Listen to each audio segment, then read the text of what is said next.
Welcome to the Live Life Well podcast for busy women with me, Joanne Bibby. I hope this is a place where you'll find encouragement, inspiration and community to live life well, body, mind and soul. Well, welcome to another episode of the Live Life Well podcast for busy women.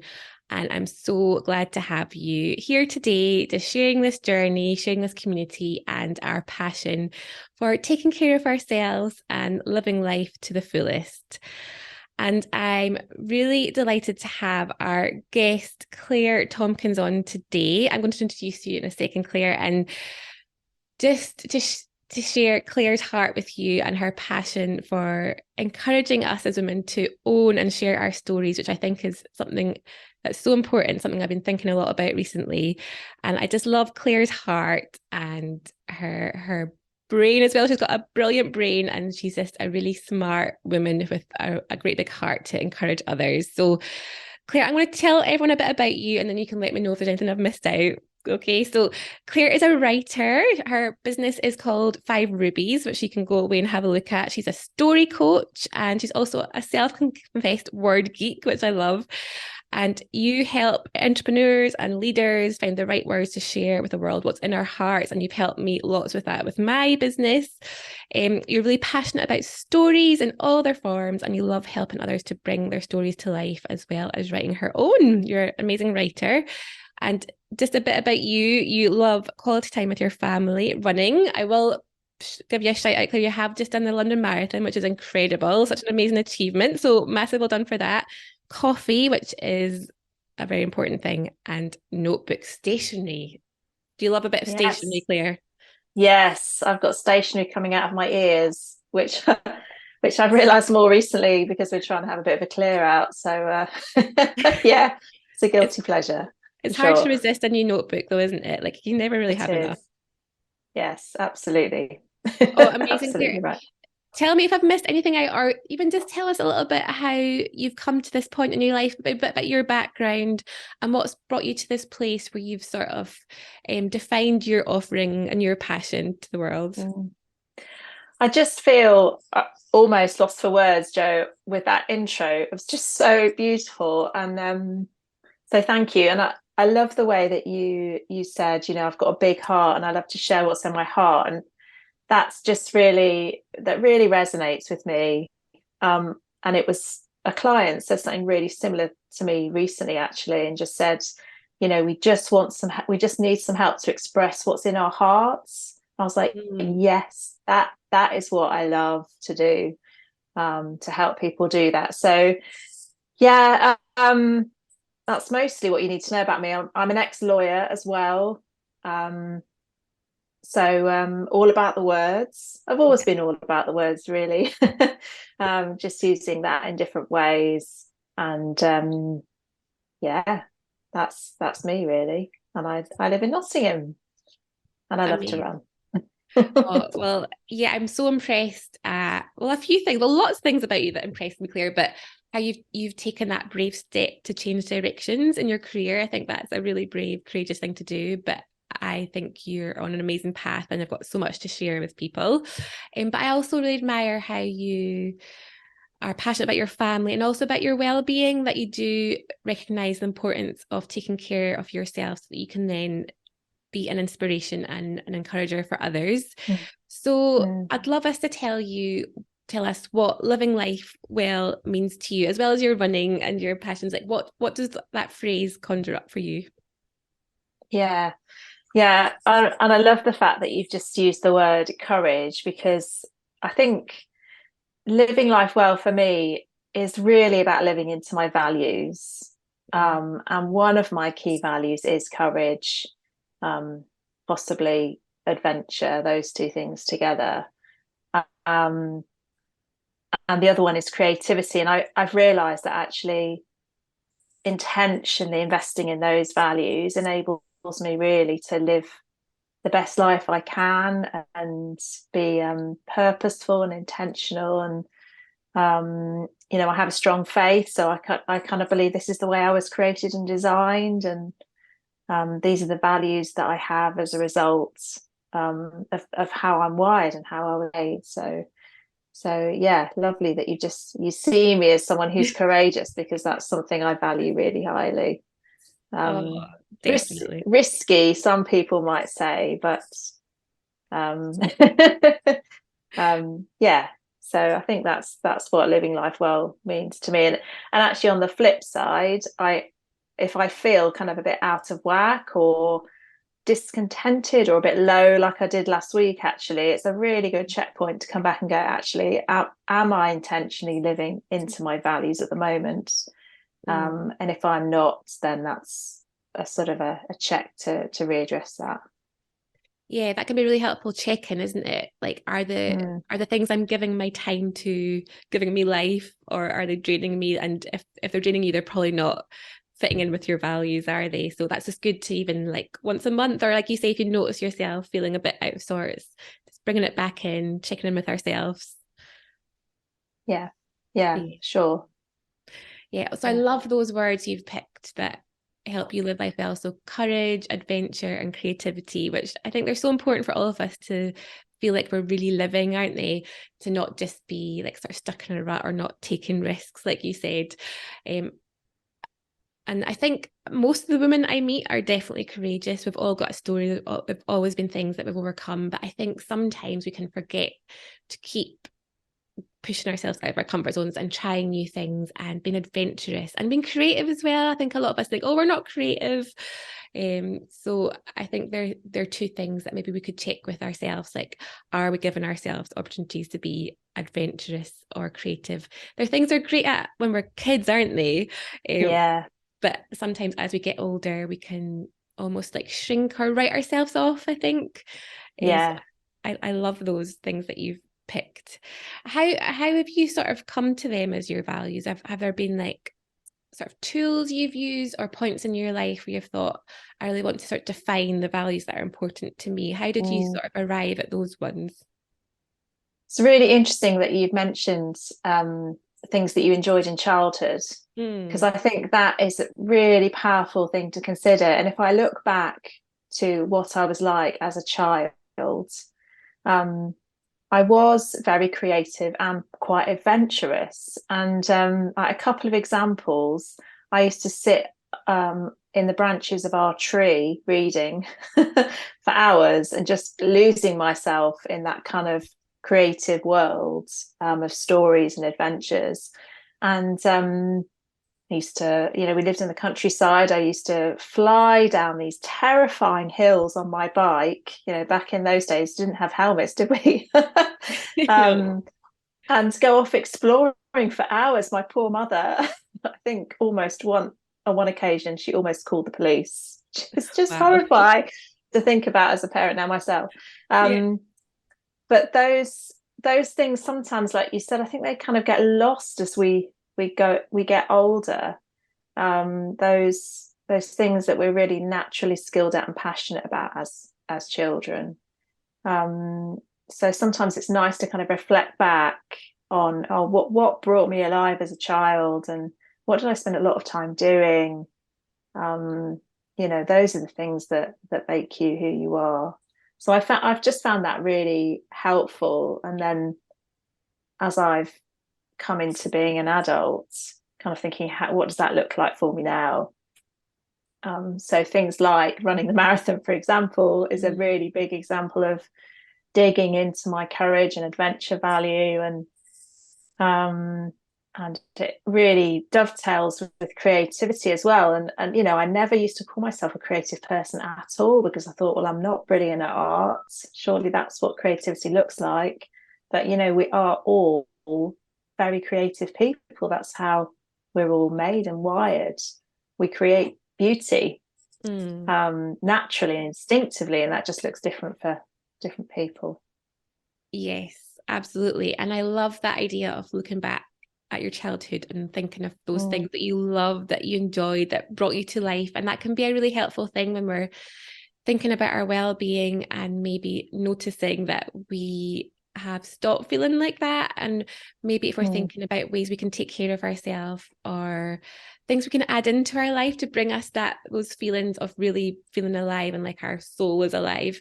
That's a really good exercise to do, isn't it? We just sit down with a notebook and write down those things that you love, like you're talking about, sort of being out in nature, climbing and riding and reading. Those are the things you loved, and that's sort of, you come full circle back to those. You've made space for those in your life because life gets busy, people have responsibilities and demands, but actually it's like carving back some of that time, isn't it? Taking back some of that time and filling it with those things that we really love that will bring us life.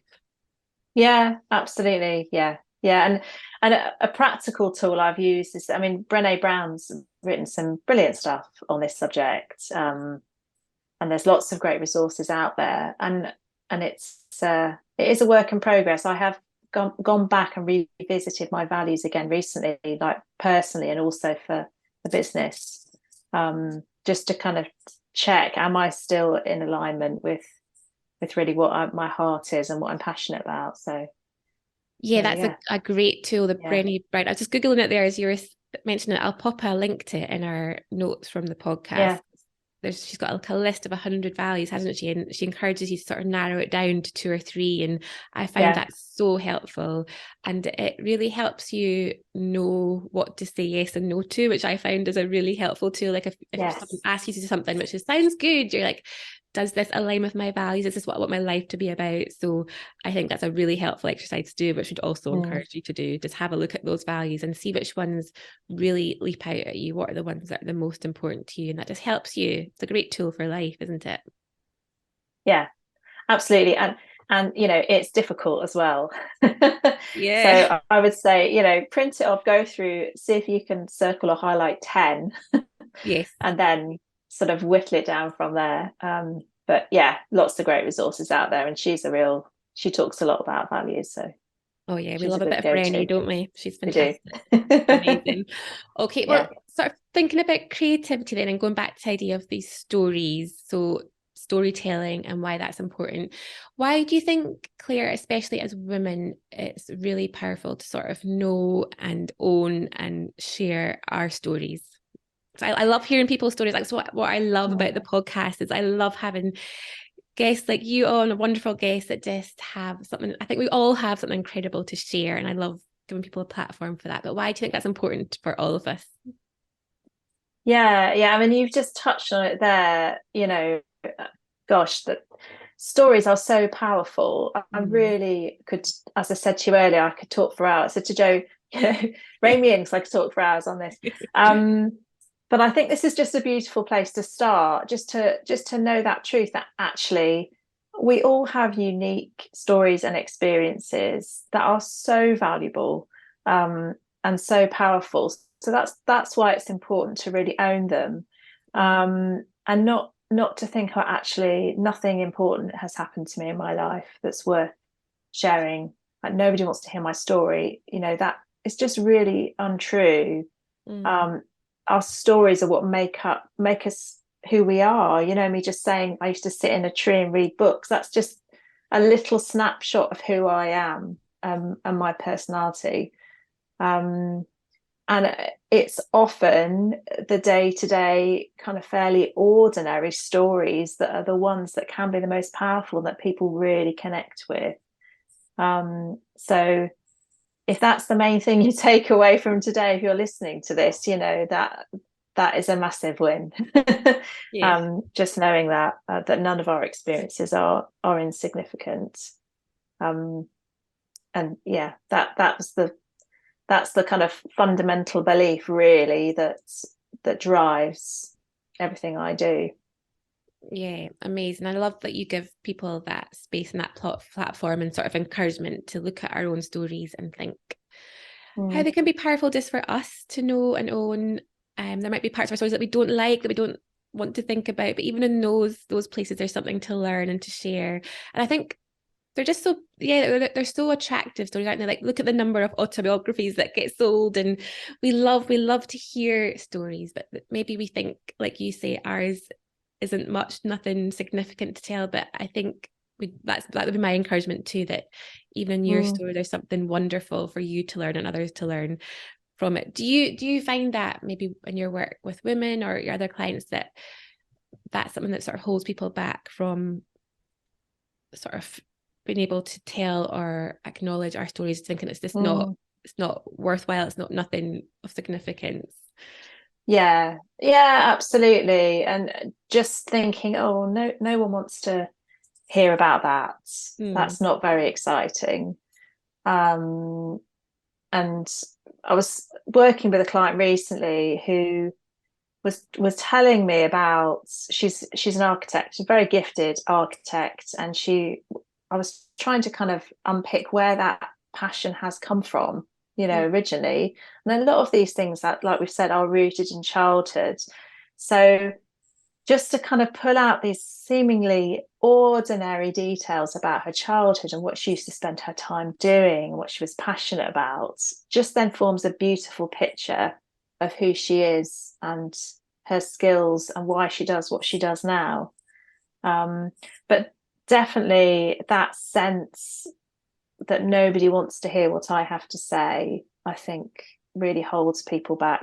Lots of things may hold people back. On the flip side, it might be, what if someone judges me for saying something that's outrageous? But often it's the other end of the spectrum, I think. So it's just important to know that truth, that actually people are interested in what you have to say and ordinary details of your life. And when you share those, people feel seen and understood, and it helps them. I heard this beautiful quote once that I can't take credit for at all. I think I heard it on a podcast. And someone saying, when you share your story with someone else, it's like you're stood next to them, lending them your strength when perhaps they don't have enough strength and courage of their own. And I just thought, I love that. I love that sense that actually our stories are not only part of who we are, but they are a gift that we can give to other people. So I think that's a really nice perspective. To not hold back, because what you have to share could just be the key for someone else to feel not alone or understood or empathized with. And I was just looking at your business name behind. You've got a really nice sign if you're listening to this with your Five Rubies logo, and it's really like digging for treasure, isn't it? Encouraging women to share their stories is sort of sharing the treasure that's in you with the world around you, isn't it? Like we contain such treasure as women, with all the good and the bad things that we've been through in our lives up till now, but there's such precious value in what you have inside you, and it's like the world needs that, doesn't it? Yeah, absolutely. And actually, one of my photos on my website is I inherited some precious stones from my grandpa, who was a geologist when he was alive. And so I just love, there's some photos of me just holding these stones, and one of them's a ruby, like really kind of rough cuts ruby, and just that sense, like these stories, these parts of us are so precious, and things have happened to us for a reason, and actually we can share them as gifts for other people. And there can be real healing in it, can't there, by sort of going back and owning and acknowledging the things that you've been through and that have happened. They can be painful, they can be hard to go back to and then retell, but there's real power and healing in that, isn't there, of owning that and looking for the good and looking for the treasure in it. Yeah, so I think when I was reflecting on this, kind of in the context of living life well for your listeners, I was thinking there's two angles to this beautiful tool of storytelling. And the first angle for me is kind of the benefit to us personally to doing this, from a well-being point of view. And I was thinking, you might traditionally think every story needs a listener and a teller, but sometimes both of those roles can be you. They can be stories that you tell yourself and you listen to. And I've found that very helpful to help me process and understand experiences. And there are different ways that I do that, which I can share in a minute. But recently, so running the marathon was an amazing experience. It was also pretty traumatic and stressful because of a few things that happened. So actually being able to process that verbally with a friend who also ran her first marathon in the week after was really helpful for both of us, just to try and make sense of, what the heck has just happened. Yeah. Like after you've had a baby, I think it just kind of go, whoa, what has happened? And actually being able to find a safe way and a nourishing way to tell that story, I found very helpful, to help me process, and to just acknowledge how it's made me feel before I start to try and understand it a little bit more. So, and like you say, that can be a way that you start to heal as well, if it's an experience that's particularly traumatic. Actually being able to relate that story to somebody can be very, very helpful. Yeah, definitely. And we're going to sort of go on in a minute to look at how we can use our story in our businesses, because I think there's probably quite a few female entrepreneurs like us listening to the podcast, which that's something that's really helped me with my business. And like I said, you've been helping me with, which has been really helpful. But before we go into that part of our conversation, are there sort of ways we can use this if you're not a businesswoman? Maybe it is through sort of like you're saying, using storytelling as a sort of reflective tool, or maybe I'm thinking of kind of like journaling. I love that idea of just using it to be more mindful, sort of for reflection. So you were talking about the marathon, and it just really helped you to verbalize that to someone who'd been through a shared experience. But when life is busy and we're just sort of going from one thing to another, there is a risk we can stop taking time to sort of reflect and process things. So I can imagine how sort of storytelling, like even you're saying to ourselves, reflecting over things to ourselves, can be a really powerful tool. So do you have any tips how practically we can use storytelling to support our well-being? Yeah, absolutely. So I've talked about talking, to other people, and that doesn't come that naturally to me. It might surprise you to hear that, but I find it challenging to actually verbalize how I'm feeling. But I've learned that it is so helpful, so I've had to really dig into that. And I've done counselling in the past, for example, when I've been through challenges around my mental health, and being able to dig into that and actually tell those stories to someone else has been really, really helpful. But the other two things I would say, journaling, my goodness, that is such a powerful tool. I mean, there is something about putting pen to paper and allowing those thoughts and emotions to come out of your head and onto the page. That is so helpful. And sometimes what I write in my journal surprises me. Something comes out my pen and I think, oh, okay, that's interesting. What's that about? Let's explore that. So I find that a super helpful tool for processing. And if you find the prospect of journaling challenging or daunting, setting a timer can be a really, really nice thing to do. Even just to go, right, I'm going to set a timer for 2 minutes, and I'm just going to write at the top of my page, today I have, or today I feel, and just see what comes out.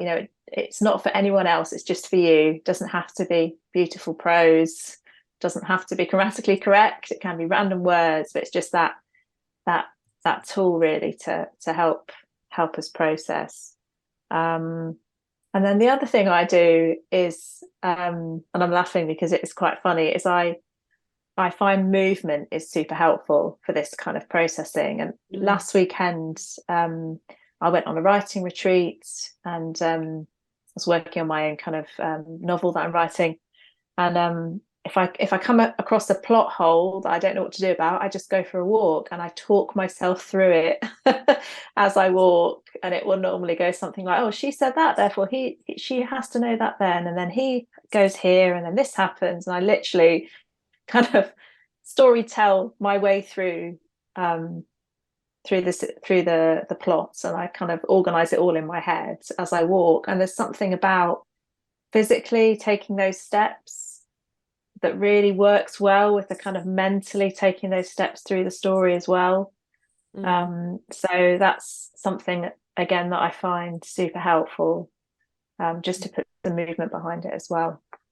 So, yeah, and I think that helps your creativity, like you said, doesn't just getting outside, getting away from your desk, moving, being out in nature. I notice that I'm much more creative if I take time away and take time out. So that's a good encouragement as well. And yeah, I was just thinking about what you were saying about how even you have struggled to sort of own your story and to put down onto paper, and how counseling's helped you. And I really identify with that. Like sometimes our stories are a bit too painful to start by ourselves, aren't there? Sometimes we need a bit of help and support even to start to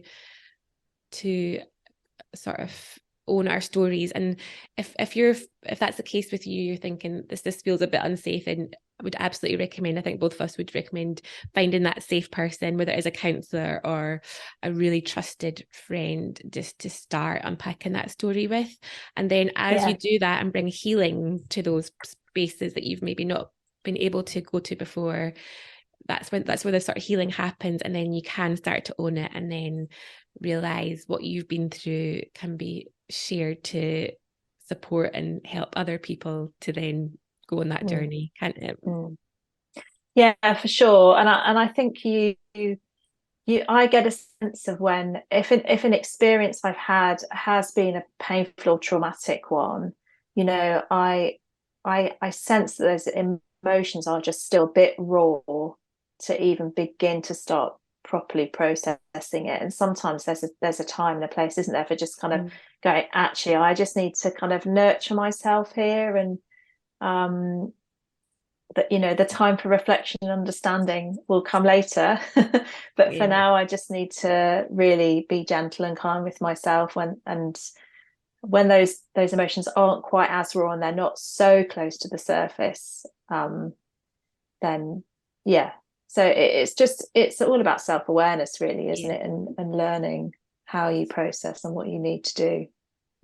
But knowing that there is power, and there is real healing and something really positive to be shared from that. And I love what you're saying about journaling. I think that is one of these habits that's so good for our well-being. That's like, it's quite hard to do sometimes to get around to doing, but once you've made it a habit and you feel the benefit of it, it's something that you'll probably want to keep doing. It's just carving out that little bit of space. And like you said, starting small. If sitting and writing for an hour seems absolutely terrifying or overwhelming, just putting 5 minutes aside a day to reflect on your day, just noticing, isn't it? Noticing and being curious about how you're feeling, what's been going on that day, maybe noticing patterns. And who knows, you might start journaling 5 days a week and then end up like you writing a novel in a few months, a few years, who knows? It's just connecting with that. It's part of your creativity, isn't it?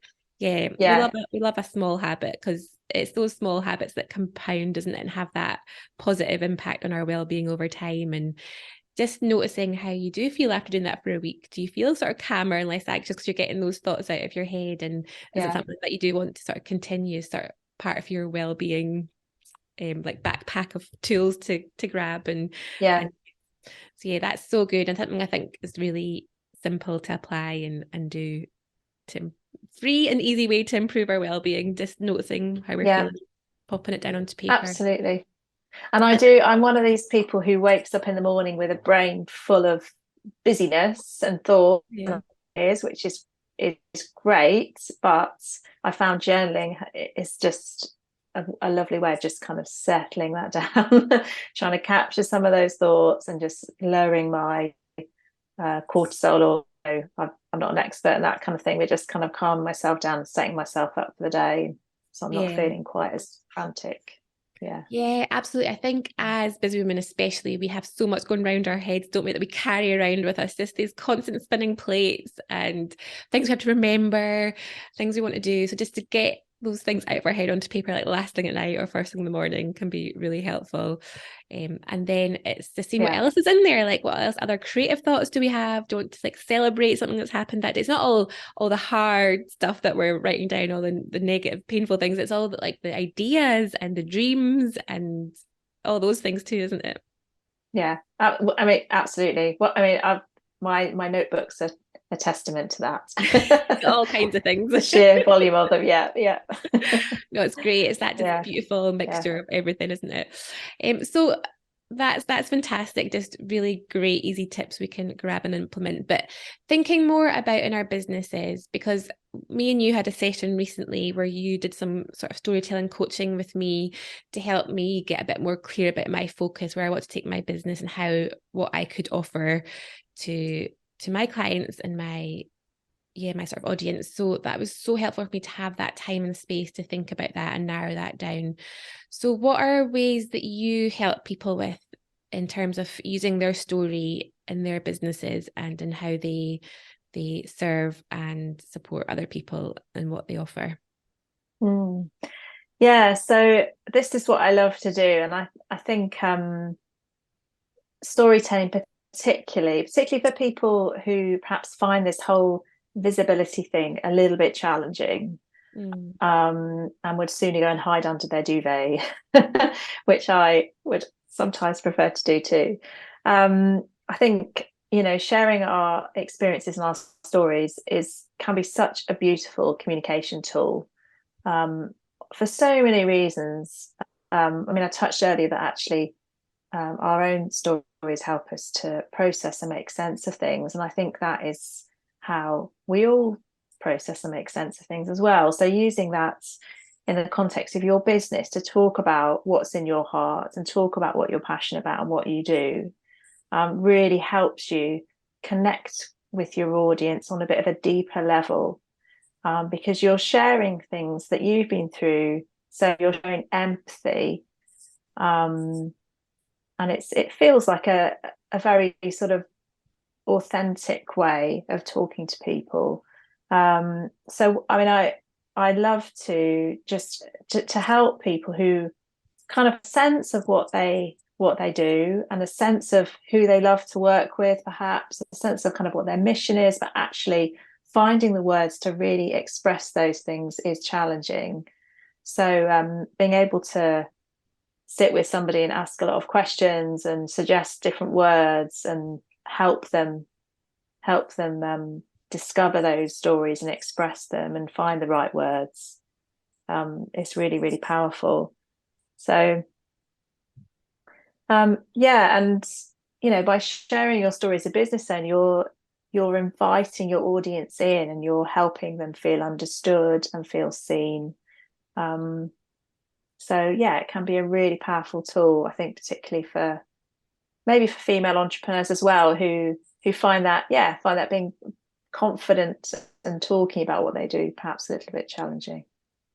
Yeah, and it does give you confidence to be able to articulate what you want to offer well. I think as you're networking and meeting new people on your social, on your website, just having those, I think you help give people language to what is on their hearts. And I think most female entrepreneurs I know are very heart-centered people. They want to have a successful business, but they also want to make a difference and to really serve and love the people they're reaching. So I think you get that, you are one, and I think that's a really helpful thing that you can support people with.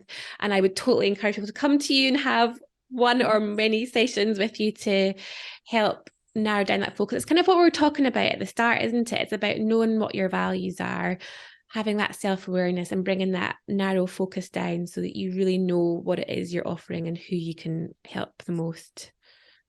Yeah, absolutely. And values are a really lovely place to start as well.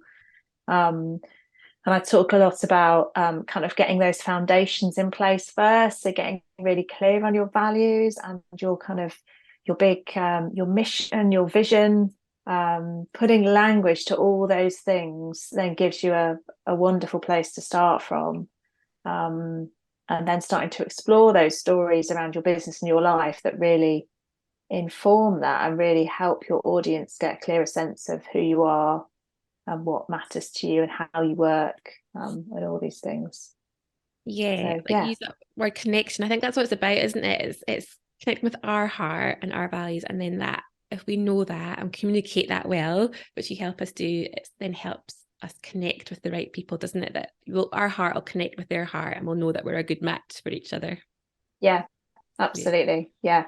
In fact, I wrote a blog last week, just sharing my kind of the story behind Five Rubies and why I started it. Mm, And really, the idea behind that was, how does your audience know if there's that connection, mm. or resonance? How do they know if they resonate with you?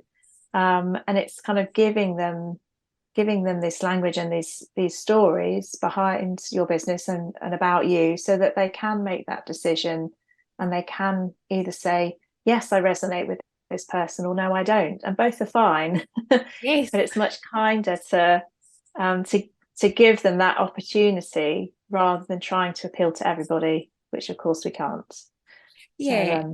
And that sometimes yeah, comes out of a place of fear, doesn't it? Wanting to appeal to everyone, thinking that yeah, what we've got isn't enough just for our target group. But it's better for both of you to know, isn't it? It's better for you to know that you're a good match for your client, and for them to know as well. It sort of saves you both wasting time, doesn't it?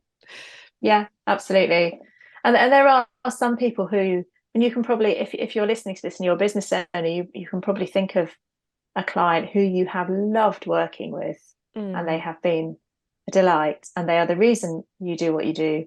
You can probably also think of someone else, either who you did not enjoy working with, or who you've observed online perhaps and just thought, that is not, I don't really resonate with that person. So yeah, and that's fine. In fact, that's a really good thing, Yeah, and that's a to be really able to make those helpful. observations.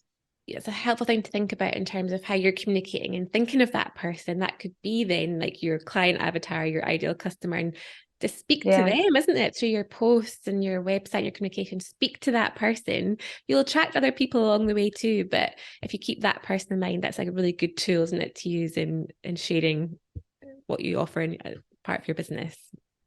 yeah, absolutely. Yeah. So obviously, if someone comes and speaks to you one to one, they'll get the wealth of your wisdom and knowledge. But is there any sort of simple things you could encourage us to do as entrepreneurs to help us tell our story well in our businesses? Yes, absolutely. Yes, I've got a few kind of just practical things to think about. So first of all, when you're thinking about communicating with your audience, I love to start from a place of service. So thinking, if I'm sharing my story, it's not about me, it's about how can I serve my audience through sharing this, whether that's um, in different contexts, whether that's through a piece of content, whether you're speaking to someone one to one, whatever that looks like. Start from the place of service and think, like we've touched on, who am I, who do I want to speak to here? Who do I want to serve? And how can I best do that? So that's the first thing, really. It's just a really lovely place to start in terms of your mindset. Um, and then secondly, it's so important to be intentional. So think about, what's the purpose behind what I'm sharing here? Again, how do I best serve my audience? What do I want them to walk away with when I share my story with them? Mm, How do I want them to feel? Think about the emotion in the story and how you want to um, pass that on to your audience. So, do I want them to feel inspired? Do I want them to feel moved? Do I want them to feel indignant? What's that emotion? That's where the connection is. Um, so, yeah, start from a place of service and then be super intentional about what the purpose is behind the story that you're sharing.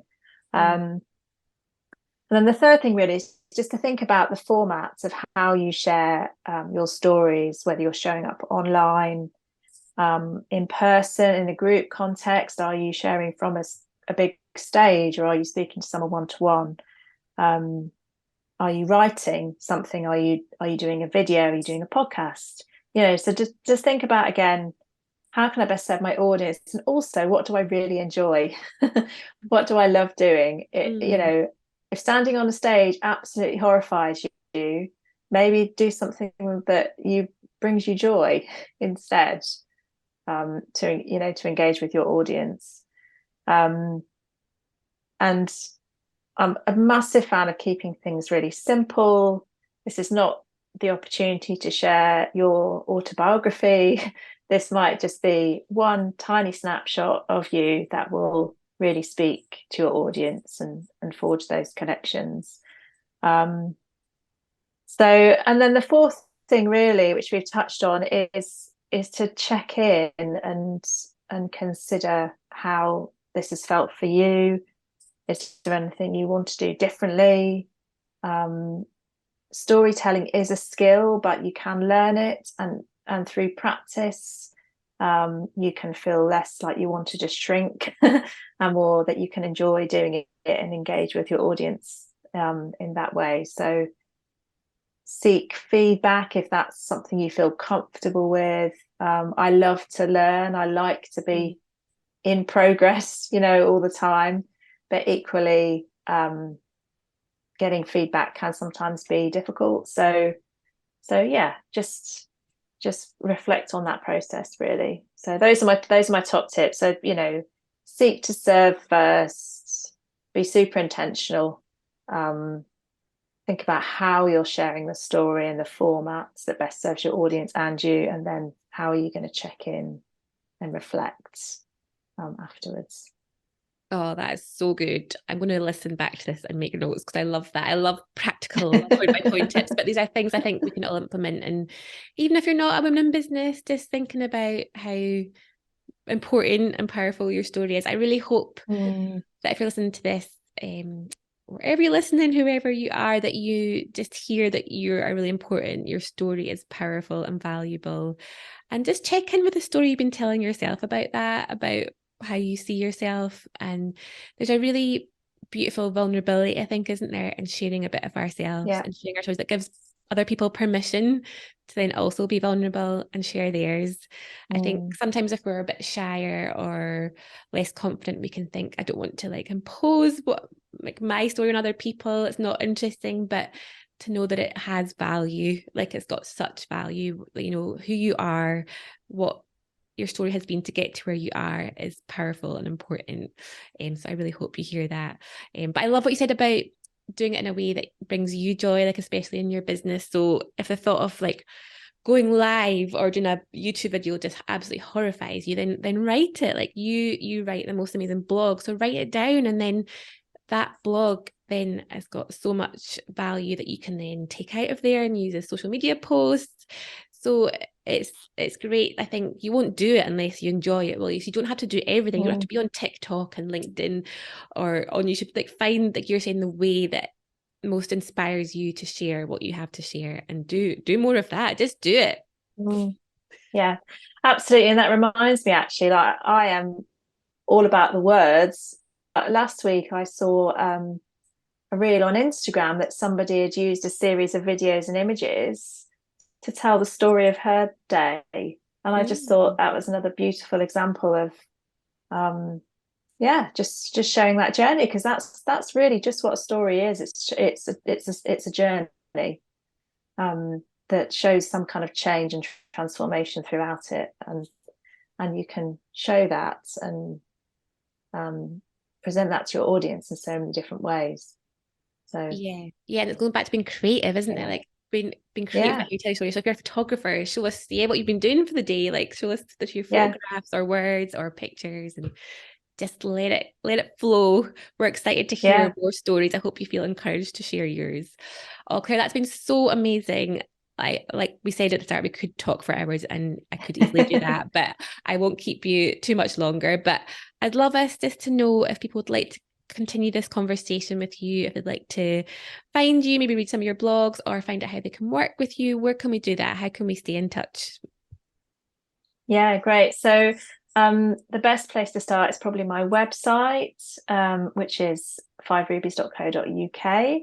And on there, you'll be able to read a bit about me. I've got a few blogs on there. And if you would like to, I write a weekly email to my email list. So if you'd like to sign up to that, it's called Story Gems. Then we can put a link in the show notes as well for that. And then I am on social media as well. I'm on LinkedIn as myself, as Claire Tomkins. And then I'm on Instagram and Facebook as well, at Five Rubies, and also at Claire Tomkins. So feel free to reach out and Fantastic. connect with me.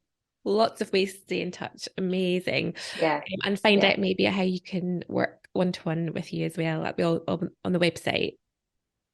yeah, yeah. Yeah. That's on the website. Yeah, yeah. Oh, perfect. Oh, that's Lovely. been so good. I've loved chatting to you and I've loved getting to know you and hear more of your story and what's your story going forward. And let's just all share our stories more and give people permission to do that back to us. So Claire, just to finish on a fun note, please would you tell us if it was your last meal on earth, what would you choose? Oh yes, I almost forgot about that. um, as somebody who really loves her food, this is quite a tricky one. But I think, oh gosh, I think it would probably have to be tapas because I Ooh. do enjoy that type of food. I think because it is so sociable, and you get to try lots and lots of different flavors. And my first proper trip with my husband 20 years ago was to Barcelona, and we had some wonderful tapas. So lovely memories attached to it. So I think that'd be my last meal. Oh, and it's a good one to choose because you can have lots of different things. You don't have to choose one Yes. thing for it. Yeah, absolutely. And there's something beautiful about Yeah. eating together and sharing our stories over food, isn't there? Like that idea of just being around a table with good food and sharing stories is a beautiful thing to do, isn't it? Yeah. Yeah. 100%.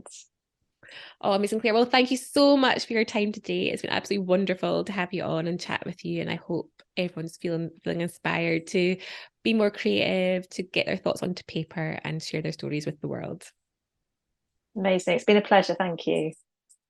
Thank you so much for listening today. I really hope you've had some inspiration to look after yourself, body, mind, and soul, and feel as well as you deserve to do. Please remember to subscribe and share this podcast if it's been helpful for you. And I'll see you again soon with another episode and some more amazing guests. Take care.